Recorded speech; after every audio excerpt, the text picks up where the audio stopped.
je m'appelle Anne Beaumont, je suis de Tours et je suis formatrice en communication empathique. Et est-ce que tu peux nous expliquer comment tu es arrivée à la communication empathique? Tout a commencé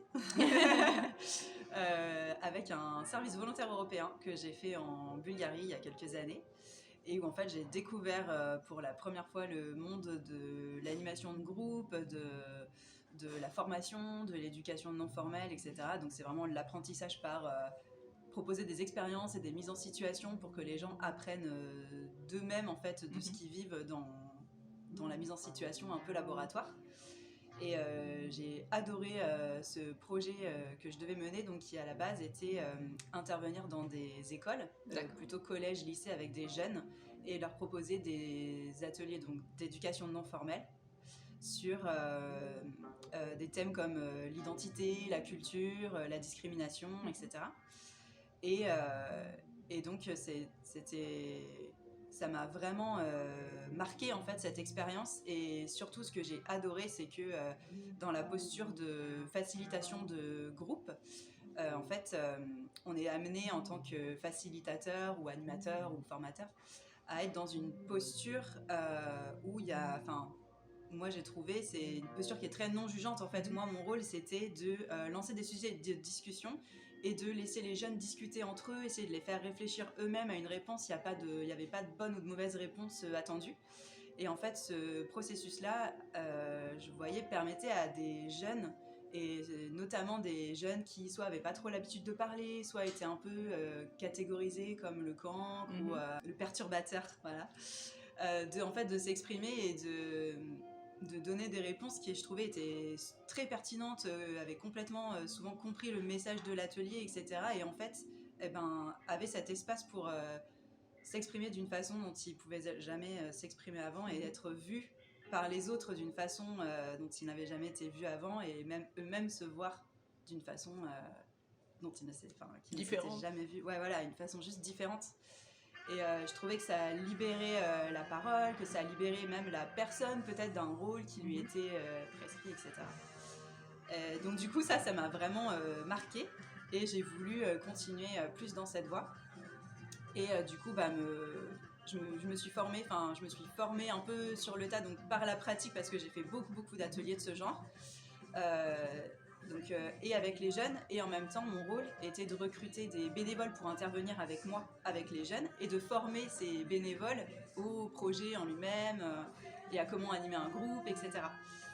Et cette partie-là aussi de formation pour adultes, du coup les bénévoles étaient plutôt des grands, m'a encore plus plu. Et du coup j'ai vraiment décidé de m'intéresser plus à ça.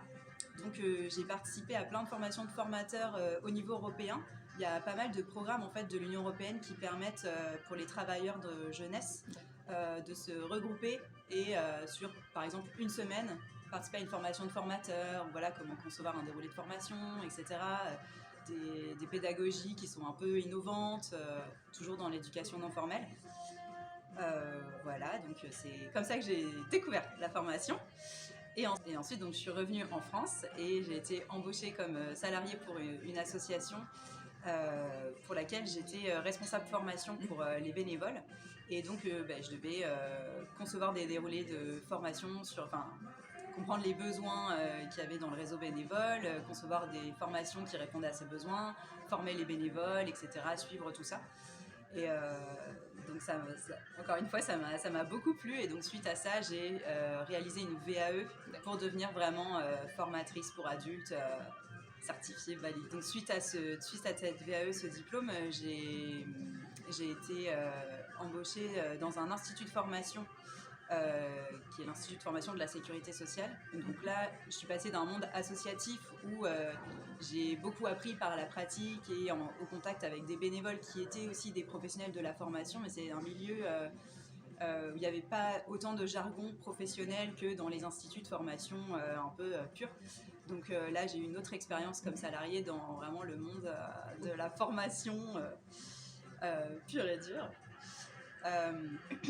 Et en fait, en parallèle de tout ça, en même temps que je développais ce métier de formatrice, j'ai découvert la communication non violente, ou ce que j'appelle la communication empathique, qui a fait tilt pour moi parce que c'était assez proche de la communication interculturelle, où j'intervenais plutôt sur ça au départ avec les ateliers pour les jeunes. Et donc il y avait beaucoup de connexions, et ça m'a vraiment énormément plu parce que pour moi c'était aller au-delà de juste la différence culturelle, en fait avoir des clés pour pouvoir se comprendre en tant qu'humain, et me comprendre moi-même et mieux comprendre les autres, etc. Et améliorer juste ma façon de percevoir l'autre, et la façon dont je me percevais moi-même, et du coup d'avoir beaucoup plus de clarté et de facilité en fait à me comprendre et à comprendre l'autre, et donc à avoir une communication qui était réelle, qui était authentique et efficace aussi, parce que du coup je perdais beaucoup moins de temps à essayer de comprendre certaines choses avec mes habitudes de langage que je pouvais avoir, et en passant par le petit processus de la communication non violente, j'arrivais à percevoir beaucoup plus rapidement et d'une façon beaucoup plus claire en fait les enjeux qui se jouaient pour la personne en face de moi, et du coup les relations sont beaucoup plus aussi je trouve facilitées par ce processus là. Donc voilà, en fait j'ai développé un peu les deux, je me suis formée beaucoup à la communication non violente et je continue de me former, hein. Pour moi c'est vraiment plus un art de vivre que juste une technique de communication, donc je pense que je me formerai toute ma vie à ça. Et j'ai vraiment fait grandir un peu les deux, et mon métier de formatrice et mes compétences en communication non violente en même temps. Voilà, jusqu'au moment où j'ai eu l'opportunité, en fait, mon contrat en tant que salarié dans l'Institut de formation pro se terminait. Et voilà, j'avais envie, donc je maîtrisais le métier de formatrice, je commençais à être bien calée en CNV, même si voilà, c'est toujours pareil. Qu'est-ce que ça veut dire est-ce que je serai jamais vraiment parfaite en communication non violente? Je ne suis pas sûre. Mais voilà, je me suis dit, allez, c'est le moment de me lancer. Et donc, je suis devenue formatrice en auto-entreprise, spécialisée en communication empathique. Et dès le départ, en fait, j'ai pas voulu travailler seule, parce que j'entendais beaucoup aussi les auto-entrepreneurs, ils sont tout seuls, c'est difficile de se motiver et tout ça. Et du coup, j'ai pris contact et j'ai été contactée par d'autres personnes qui font de la communication non violente sur Tours. Certains qui se lançaient aussi comme auto-entrepreneurs, d'autres qui étaient déjà installés comme formateurs en communication empathique depuis quelques années. Et depuis, je développe des ateliers tout public en partenariat, en collaboration avec une de ces personnes. En même temps, je co-anime des formations, par exemple pour l'éducation nationale avec une autre. Et voilà, on travaille beaucoup en collaboration. Et j'adore parce que du coup, je me sens pas toute seule. À chaque fois, j'ai des collègues et puis on s'enrichit chacun de la pratique des autres. Et aussi, on se motive et on s'aide sur les choses sur lesquelles on n'est pas forcément... Enfin, si moi je suis pas douée sur un truc, ma collègue elle va m'aider sur ça. Pour l'instant, c'est une belle aventure. Et qu'est-ce que ça t'apporte au-delà? Moi, ça m'apporte vraiment beaucoup. Bon, déjà la liberté, parce que je me sens tellement, en fait, tout est possible quoi. Je peux faire ce que je veux. La liberté, non seulement d'emploi du temps, mais aussi je choisis mes projets, je choisis mes partenaires, je choisis mes clients pour qui j'ai envie de travailler, à qui j'ai envie de proposer mes ateliers, mes formations. Donc ça, j'adore. En plus, ça m'apporte beaucoup de sens, parce que je me dis, donc moi, le métier de formatrice, j'adore, c'est vraiment une vocation. Et en même temps, la communication non violente a tellement de sens pour moi, ça m'a vraiment aidée dans ma vie, en fait. Ça m'a rendu la vie tellement plus simple, plus facile et plus belle. Et du coup, j'ai vraiment envie de transmettre aussi à d'autres personnes ces clés que moi j'ai eues, peut-être pour les aider à avancer à leur rythme, voilà, dans leur vie. Donc les deux ensemble ont énormément de sens pour moi. Donc ça, la liberté, le sens, le plaisir de coopérer en fait aussi. Et le fait de créer des partenariats. Ah oui, alors ça c'est aussi quelque chose en tant qu'auto-entrepreneuse. Le fait de... bon déjà, je suis libre de mon temps.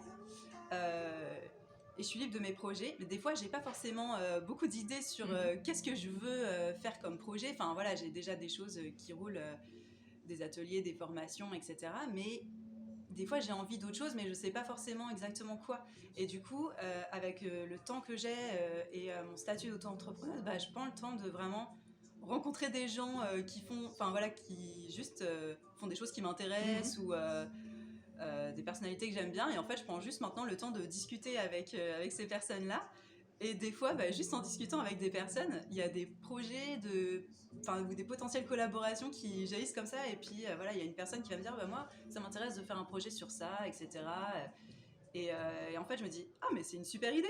Ah, mais si tu veux, on peut peut-être bosser ensemble et peut-être on peut s'aider et faire un truc à deux. Et ouais, donc ça, c'est aussi quelque chose que ça m'amène d'être à mon compte, cette créativité, cette spontanéité, cette ouverture et la curiosité de l'autre et de ce qu'ils font, et la simplicité en fait avec laquelle on peut bosser ensemble et faire émerger des choses auxquelles j'aurais jamais pensé toute seule, quoi. Est-ce que tu aurais des conseils à donner à des femmes ou à des hommes qui voudraient se mettre à leur compte? Alors, je sais pas si je suis encore dans une bonne position pour donner des conseils. Donc, moi, je suis en auto-entreprise en fait depuis 3 ans, mais j'avais un boulot salarié à temps plein et en même temps j'avais lancé un petit peu le processus parce que j'avais déjà des propositions de formation, et maintenant je suis à mon compte à temps plein, on va dire, depuis 1 an, donc 1 an avec un peu de confinement entre les deux, etc. Donc pour l'instant j'ai des activités qui fonctionnent, mais je peux pas encore vivre complètement de mon activité. Et puis en plus, j'ai pas fait du tout les choses dans les règles de l'art, c'est-à-dire j'ai pas fait de business plan, j'ai pas fait de tout ça qu'on doit faire normalement quand on débute, de ce que j'ai entendu. Moi, je me suis vraiment laissée guider par quelque chose de très organique. En fait, je me suis dit, j'ai envie de faire ça, allez, je vais contacter un tel, peut-être qu'il ou elle va pouvoir m'aider à ça. Et puis, du coup, ouais, je me suis aussi beaucoup basée sur ce que j'avais envie qu'il y ait dans ma ville. Par exemple, en Touraine, il n'y a pas énormément d'offres sur la communication non violente et la communication empathique. Je me dis, tiens, ça me manquerait. Moi, j'aimerais bien avoir des ateliers de pratique régulière où on peut apprendre quelque chose d'inclusif, d'accessible, de simple. Et voilà, et du coup, je me suis dit, tiens, je vais créer ça du coup, en collaboration. Donc voilà, je me laisse vraiment beaucoup guider par mes envies, peut-être par les demandes des gens qu'il y a autour de moi aussi. On m'avait dit dans les ateliers par exemple, les ateliers c'est super, mais des fois on a envie de parler plus et en fait il n'y a pas le temps parce qu'on est sur un standard limité, on fait des exercices, etc. Donc il y a le temps pour la parole, mais peut-être pas autant que les personnes voudraient. Et du coup, je me suis dit avec ma collègue, on va créer des cercles de parole où en fait, on va justement créer cet espace pour que les gens qui aient envie de profiter du cadre qu'offre la communication empathique avec un accueil inconditionnel, vraiment une écoute bienveillante et ouverte sur l'autre pour créer ces espaces de parole beaucoup plus libres, beaucoup plus souples. Donc on a fait le premier là il y a quelques semaines et ça s'est super bien passé, les gens ont vraiment aimé, donc je pense que ça va prendre, on va voir, c'est une dynamique qui va marcher. Donc voilà, je me laisse beaucoup guider par ça. Pour moi les conseils ce serait vraiment de faire les choses de faire les choses qui me font plaisir. En fait, j'ai pas fait le business plan parce que ça n'avait pas de sens pour moi. J'ai pas envie de faire ça. Alors peut-être que dans 2 ans, je devrais en faire un parce que ça marchera pas mon activité et qu'il faudra que je me réoriente mieux. Mais moi, ce qui m'a aidé, c'est vraiment ça. C'est donc faire les choses parce que j'avais envie de les faire des choses qui, moi, me donnaient envie. Et puis demander de l'aide ou être juste curieux des autres personnes autour de moi. En fait, on est plusieurs formateurs à la communication empathique maintenant sur Tours, plus ou moins à notre compte, etc. On aurait pu se voir comme des concurrents potentiels, etc. Mais en fait, moi, j'ai pas eu du tout cette approche-là et j'ai vu que les autres formateurs autour de moi n'avaient pas cette approche-là du tout. C'était très ouvert à la collaboration. Et j'ai par exemple un collègue qui est installé depuis quelques années comme formateur à son compte. Et lui, en fait, il devient bien connu sur Tours et dans la région. Et du coup, il a trop de demandes en fait. Et lui, il aimerait bien trier un peu ce qu'il veut faire et se concentrer sur certaines activités. Et en fait, il m'a dit là récemment, mais en fait, le fait que toi tu proposes par exemple tes ateliers à côté, mais moi ça me libère parce que comme ça, je peux plus facilement dire non à un client et le renvoyer vers toi. Et en fait, ça me laisse plus le champ libre pour faire ce que moi j'ai envie de faire vraiment, en sachant qu'il y a d'autres personnes qui peuvent compléter. vers qui je peux réenvoyer si moi j'ai pas envie d'accepter un contrat, mais que voilà, c'est un peu gênant de dire non à un client. Donc et peut-être juste être curieuse en fait de ce que font les autres, mais sans rien attendre. Peut-être on va pas travailler ensemble, peut-être voilà, on n'a pas plus d'atomes que ça en commun ou voilà d'intérêt. Mais en fait, juste le fait d'être ouvert, curieux comme ça, sans attente, pour moi, ça laisse un espace de liberté, de souplesse, et pour que s'il y a des choses qui doivent émerger entre nous, elles émergent, et voilà. Et peut-être on est amené à travailler ensemble, et peut-être c'est pas tout de suite, peut-être ça sera dans plusieurs années, ou peut-être c'est tout de suite, et parce que voilà, ça match tout de suite. Donc, ça, c'est vraiment des trucs qui m'ont aidé et qui m'aident aujourd'hui. Vous savez, dans ce qu'on dit des fois sur le côté accepter ce qui se passe et suivre le mouvement, et c'est là où il y a des choses c'est ça, qui se font auxquelles on n'aurait pas auxquelles on n'aurait pas pensé avant, ou ouais, des choses comme ça. Ouais. Ah oui, et du coup, ça me fait penser à autre chose que ça m'apporte en fait de faire ça, c'est qu'en fait, je vis en cohérence, je suis en alignement complet entre mes valeurs, ce en quoi je crois, ce que je veux transmettre, etc., et mon mode de vie. Parce que du coup, là, je suis vraiment je suis ancrée dans le présent. Enfin, du coup, le fait de ne pas avoir de business plan, etc., bon, j'ai une idée un peu globale de vers où je veux aller, mais c'est pas forcément très bien défini. Et du coup, ça me... Du coup, en fait, mon guide, c'est vraiment de me concentrer sur moi maintenant, dans le présent, qu'est-ce que je veux faire, qu'est-ce qui me parle, etc. Et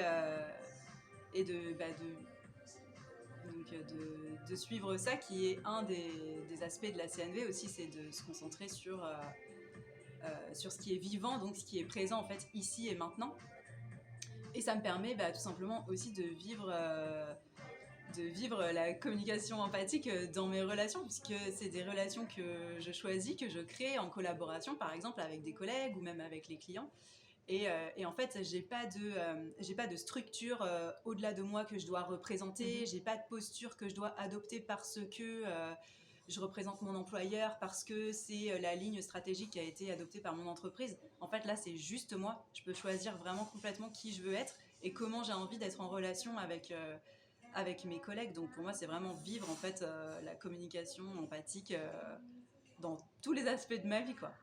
Donc beaucoup de cohérence, d'alignement, et du coup ça me donne beaucoup de confiance en moi, ouais, je me sens vraiment bien en fait avec les choix que je fais, même si du coup pour l'instant je peux pas encore complètement vivre de mon entreprise, j'ai pas beaucoup de revenus, mais en fait j'ai cette liberté d'être juste qui j'ai envie d'être et de faire les choses qui ont vraiment du sens pour moi et qui me correspondent à moi.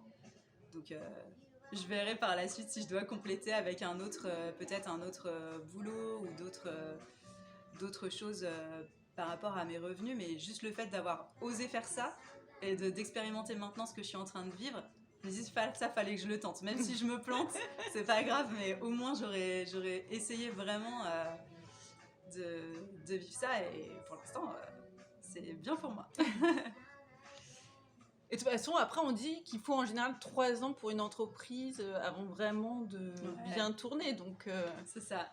Ça démarre plutôt bien malgré tout. Ouais, franchement, je suis super contente. Ça démarre bien. Et puis voilà, même si je peux pas en vivre, être autonome aujourd'hui, en fait, j'ai remarqué aussi que depuis le début que j'ai créé mon entreprise, c'est toujours crescendo, quoi, en termes de revenus, en termes d'activité.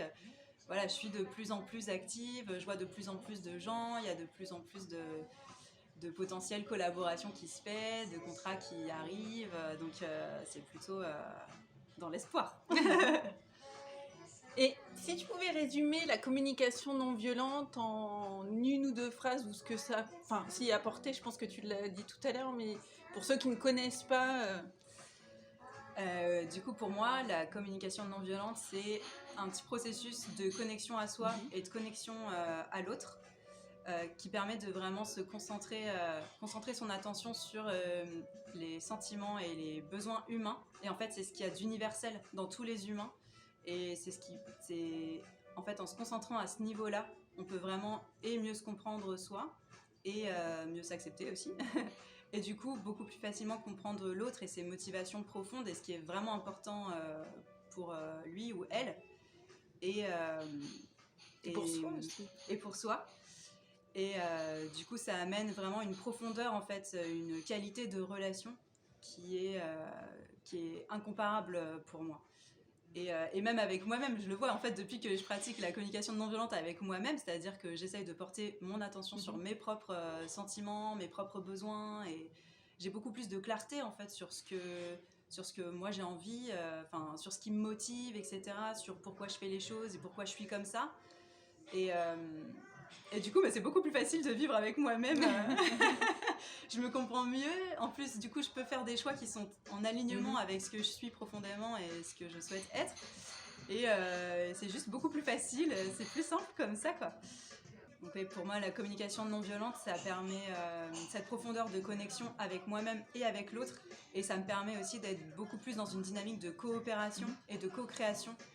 Parce que là, avec l'autre, c'est beaucoup plus facile de se rejoindre et de se comprendre et d'avancer ensemble que de me positionner en me comparant avec quelqu'un d'autre ou en étant dans la compétition, etc. À ce niveau-là de connexion, en fait, il n'y a plus ces enjeux. Là, il n'y a qu'un enjeu d'être ensemble et de faire quelque chose qui a du sens, etc. Quand c'est possible d'accorder nos besoins. Et du coup, c'est aussi... je disais par rapport à la communication interculturelle, par exemple, c'est beaucoup plus profond. Et ça, c'est quelque chose de fou pour moi, la communication non violente. C'est-à-dire que je peux, avec cette façon-là d'aborder la communication, je peux communiquer avec n'importe quel être humain. Même s'il vient de l'autre côté de la Terre, j'ai la certitude que je pourrais toujours réussir à le comprendre. Parce qu'on a tous les mêmes sentiments, on a tous les mêmes besoins, même si ils ne sont pas...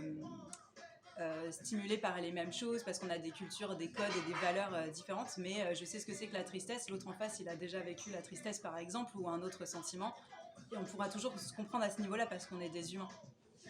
Donc ça me donne aussi beaucoup d'espoir dans l'humanité et le fait qu'on peut être ensemble et vivre ensemble et quand même se comprendre même en étant complètement différents par ailleurs. Est-ce qu'il y aurait des choses que tu voudrais ajouter ? Non, merci Elsa.